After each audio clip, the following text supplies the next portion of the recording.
பிச்சை எடுக்கிறது. இந்த பிச்சை எடுக்கிறது வந்து ஒரு சாதாரண ஒரு விஷயமே கிடையாது. இதில வந்து பார்த்தீங்கன்னா, அந்த பிச்சை தொழில் பண்றாங்க பார்த்தீங்களா? அதில வர வருமானத்துக்காக பார்த்தீங்கன்னா, பெரிய பெரிய அஃபென்ஸ்லாம் வந்து இந்த பிச்சை தொழிலுக்காக நடக்குது. குழந்தைகள் கடத்தல் போன்ற விஷயங்கள் வந்து நடக்குது.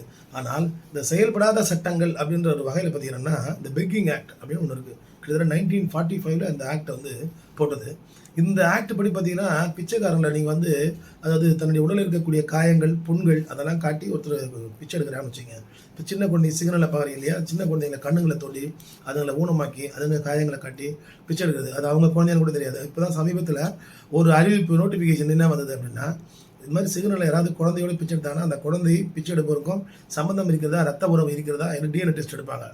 அப்படி டிஎன்ஏ டெஸ்ட் எடுக்கும்போது 2க்குமே வந்து ரத்த உறவு இல்லை என்றால் அவன தூக்கி கிட்னாப்பிங் கேஸ்ல போடுவாங்க. Sessions case. அவன் விஷயத்துல வெளியே வர முடியாது. இது ஒரு பாயிண்ட். 2வது வந்து இந்த பிச்சைக்காரர்களை ஒழிக்க வேண்டும் என்பதற்காக தான் வந்து இந்த பெக்கிங் ஆக்டே வந்து பிரிவென்ஷன் ஆஃப் பெக்கிங் ஆக்டே வந்து வந்தது. எப்போ 1945ல. ஆனால் இதுல என்னென்னலாம் சொல்லுதுன்னா, இந்த பிச்சை எடுக்கிறவங்கள கொண்டு போயிட்டு நீங்க வந்து ஜெயில்ல ஹோம் வைக்கணும்.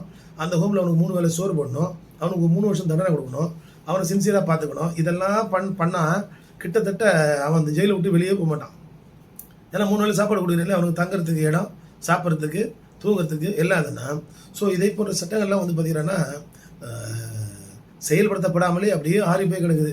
இது திடீர்னு அரசாங்கங்கள் என்னைக்காவது தேவைப்பட்டால் அதை தோண்டி எடுத்து இதில ஒரு 10, 20 கேஸ் போடும். எனவே வந்து பிச்சைக்காரர்கள் தடை சட்டம் என்ற ஒரு சட்டம் இருப்பது உண்மைதான். அந்த பிச்சைக்காரர்கள் தடை சட்டம் அதாவது பிரிவென்ஷன் ஆஃப் பெக்கிங் ஆக்ட் வந்து பார்த்தீங்கன்னா, செயல்படாத சட்டம் என்கிற நிலையிலே தான் உள்ளது.